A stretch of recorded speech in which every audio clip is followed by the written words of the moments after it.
শুরু করেছিলেন মাত্র 50,000 টাকা পুঁজি নিয়ে, এখন লাখ লাখ টাকা আয় করছেন দুই বন্ধু।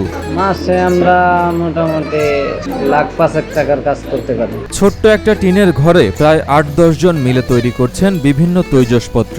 দেখতে অনেকটা পাটজাত মনে হলেও আদতে এটি নোয়াখালী ও বরিশাল অঞ্চলের হোগলার দড়ি। এই দড়ি থেকেই তৈরি করা হচ্ছে দৃষ্টিনন্দন বালতি, টুপি, সিলিন্ডার, বাস্কেট, লন্ড্রি ঝুড়ি ছাড়াও বিভিন্ন সাইজ ও ধরনের ব্যাগ। এই প্রোডাক্টগুলি আমরা সাধারণত বাংলাদেশের জন্য না, আমরা বিদেশে এক্সপোর্ট করার জন্য আমরা এটা তৈরি করি। ডিটেলস হলো আমাদের এই রশিটা সাধারণত মনে করেন যে নোয়াখালী এবং বরিশাল থেকে এটা তৈরি করা হয়। এটা এবং বেশি দিন টেকসই না, পানিতে যদি না ভিজান তাহলে এটা আর কি 6 থেকে 7 মাস ব্যবহার করা যায়।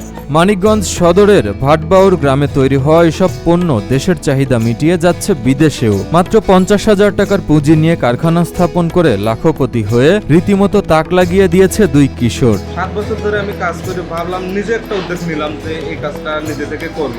এর জন্য আমি এবং আমার কয়েকজন সহযোগী নিয়ে এই কাজটা আমি শুরু করি। প্রথমত আমার 5টা মেশিন নেই, 5টা মেশিন দিয়ে আমরা মেশিন মেডের কাজগুলো শুরু করি। যেমন মেশিন মেডের কাজগুলি এইগুলো কাজের প্রধান কাঁচামাল হলো ভোগলা পাতা এবং পাটের রশি দিয়ে আমরা এই কাজগুলো করে থাকি। বাস্কেট তৈরি হয় এখানে, ম্যাট এবং কিচেন জাতীয় প্রোডাক্ট এবং আসবাবপত্র, ফুলদানি, ফুলের টপ এসব আমরা বানিয়ে থাকি। রংপুরের বিপুল রাজ ও রাজবাড়ী জেলার রোকন মণ্ডল দুই বন্ধু মিলে নোয়াখালী ও বরিশাল জেলার হোগলার দড়ি দিয়ে দৈনন্দিন সংসারের বিভিন্ন জিনিসপত্র তৈরি করে পাঠাচ্ছে দেশ ও দেশের বাইরে। চোখের সামনেই ছোট্ট একটা কারখানা অল্প সময়ের ব্যবধানে বড় কারখানায় পরিণত হওয়ায় অবাক হচ্ছেন কারখানার শ্রমিক থেকে শুরু করে স্থানীয়রাও।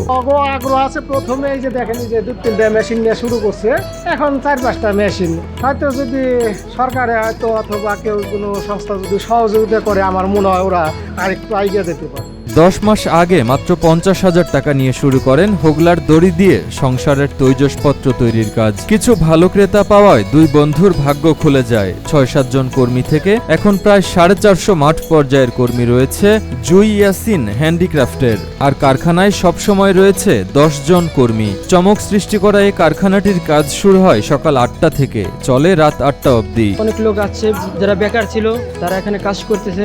আমি এখানে কাজ করলাম। এখানে 8টা থেকে 8টা পর্যন্ত ডিউটি হয়। আর হলো মাস গেলে বেতন ঠিক মতন বেতনটা দেয় মালিক ভালো আছে, আমরা কাজ করতে পারছি। দুই বন্ধু একসময় ঢাকায় কাজ করতেন একই কারখানায়, সেখানেই পরিচয় তাদের। হঠাৎই মনে হলো কর্মচারী হয়ে আর থাকবেন না। রোকন সহ আরো 2 জনকে নিয়ে মানিকগঞ্জ চলে আসে বিপুল রাজ। 50,000 টাকার পুঁজি নিয়ে শুরু করেন ব্যবসা। এখন আমার বর্তমান শ্রমিক কাজ করে মোটামুটি যাই আমি স্বাবলম্বী হতে পেরেছি। বর্তমান আমার শ্রমিক আছে 40 থেকে 50 জন এবং এই কারখানা ব্যতীত আমার গ্রাম অঞ্চলেও আরো লোকদের কাজ দেওয়া আছে যারা পার্ট টাইম কাজ হিসেবে এই কাজটা করে আছে। এই কাজগুলো করে গ্রামের দরিদ্র মানুষ এবং যারা ছাত্রছাত্রী যারা আছে অবসর সময়ে তারা তাদের স্কুল খরচ বা যাবতীয় খরচাগুলি তারা আর কি তুলতে পারে। কারখানাতে প্রতি মাসে 3 থেকে 5 লাখ টাকার কাজ হচ্ছে এখন। সব খরচ বাদ দিয়ে প্রায় 1 লাখ টাকা আয় হয় তাদের। তবে অনেক সময় কাজের বিল পেতে বিলম্ব হয়ে থাকে বলে জানান উদ্যোক্তা। তখন একটু বেগ পেতে হয় কারখানার শ্রমিকের বিল দিতে।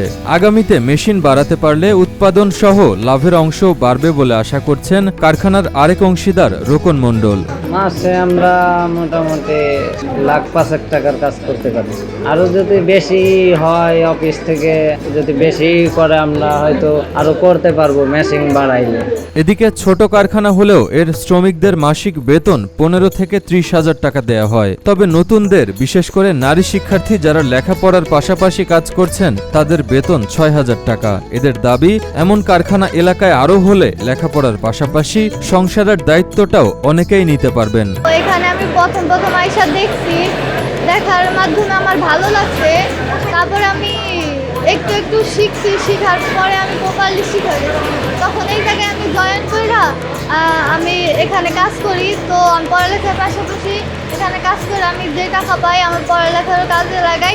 হোগলার তৈরি মিনি বালতি প্রতি পিস 25 টাকা, সিলিন্ডার 100 টাকা, বাস্কেট 350 টাকা, লন্ড্রি 1400 টাকা, ব্যাগ 400 টাকা করে বিক্রি করা হয়।